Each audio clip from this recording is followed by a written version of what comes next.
Hello everyone कौन आप Brahmapur location रे रेसिडेंशियल प्लॉट चाहते तो गोल्डन होम्स आपण नहीं आसी टेक्नो पार्क प्रोजेक्ट जो प्लॉट भितर आपन को मिल पार 200 रु 65 प्लॉट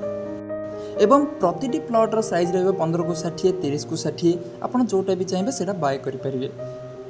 यही प्रोजेक्ट रे आपन को सब प्लॉट घर बारी पट्टारे मिल पार एवं आपन जदि घर बनवाई चाहते 2 BHK 3 BHK तो आपन बैंक लोन नहीं कि प्लॉट रे आम थ्रो रे घर बनई पारे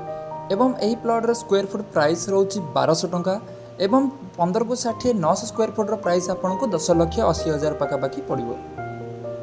ये आप चाहिए डायरेक्ट रेजिस्ट्रेशन भी नहीं पारे एवं यही प्लॉट टी आप MKCG सम हॉस्पिटल आंबपुआ और लोचापड़ा 3 ରୁ 4 किलोमीटर डिस्टेंस रहिबो। तो यहीरा ब्रह्मपुर गंजाम रे अवेलेबल अच्छी प्लॉट आपण एवं यही प्लॉट पाखे आपणकर नेशनल हाईवे भी जाई अछि एवं रिंग रोड भी अवेलेबल अच्छी। जदि अधिक विवरण जानापी चाहते तो तल दिया नंबर में जोगाजोग करें।